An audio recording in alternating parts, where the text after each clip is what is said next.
Hello, don't worry, it is me hiding behind the glasses. If, like me, you are a hay fever sufferer, you'll know that doing silly little things like wearing sunglasses and putting Vaseline around your nasal passages do help to relieve the symptoms of hay fever. Now, I will add at this point, in no way am I a severe sufferer of hay fever. Perhaps like I was when I was a child, where it seemed to sort of have me in the grips of its symptoms throughout most of the summer. Now I'm quite lucky in that it generally lasts about a few days up to 2 weeks at this time of the year. So this time of the year, for many of you, this is the grass pollen time of the year when many of us tend to have some form of suffering. Now, I don't know if you're like me, I don't really like to take the over-the-counter drugs to deal with the problems, the symptoms. So I'm always looking for, especially nowadays, always looking for hacks, always looking for methods that might help eradicate some of those symptoms. I've yet to find anything that completely removes the problem altogether. If anybody does know of any, do let me know and I'll happily try it. However, yesterday something interesting occurred whilst having family round for lunch.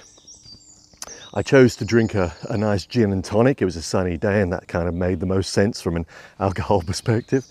And prior to that, my eyes were streaming, my nose was streaming, my head was dizzy. I think that was a hay fever symptom rather than anything else. And yeah, I was definitely not quite all there. Upon drinking the gin and tonic, I felt 10 times better.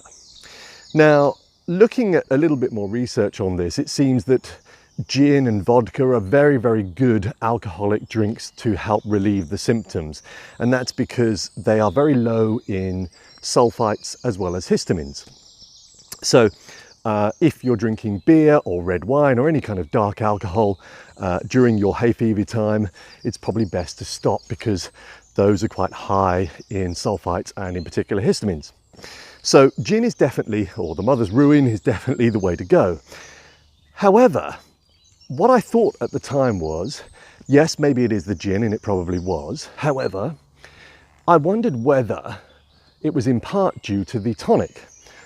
Who knows? Again, I'm raising questions rather than providing answers. There are some key ingredients to tonic water, both Schweppes, Fever Tree, and I'm sure many others out there. I'm not in any way doing a product placement here. I'm not linked or affiliated with any of these brands.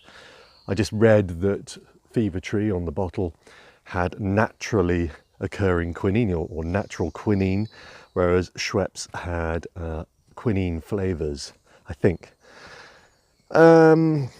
But also, of course, the other elements of tonic water are, aside from quinine, another key ingredient is citric acid. I think it's based in both Schweppes and Fever Tree, and I'm sure all other tonic water.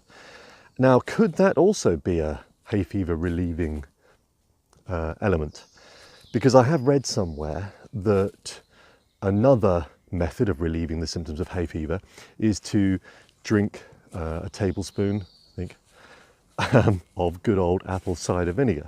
And if you think apple cider vinegar is acidic, the citric acid in tonic water could help to relieve or change the pH value in your body, which might be, and I think that's the reason why, by the way, apple cider vinegar works, or supposedly works. So could that be another reason why tonic water helps to relieve the symptoms? Again, now going back, this could all be, it is simply the gin in gin and tonic which helps to relieve the symptoms because of its low histamine content. But I'm just wondering, does the tonic have an element as well? Specifically the quinine, possibly the citric acid. As I said, it certainly helped for me yesterday. I shall be exploring this further today. And who knows? Does it work? Maybe you'd like to try. I'm one for trying most things when it comes to relieving symptoms of a particular problem, as you know, and I would much rather do it naturally than by taking over-the-counter medicines. Again, If you are drinking, steer clear of the dark alcohols. Red wine, beer, etc. will make it worse. Otherwise, I will continue in my normal methods, breathing through the nose. As we know, that will help. And of course, if you breathe through the nose and you have Vaseline around the nostrils, hopefully many of those allergens will be caught. Anyway, my rambling over. TTFN, bye-bye.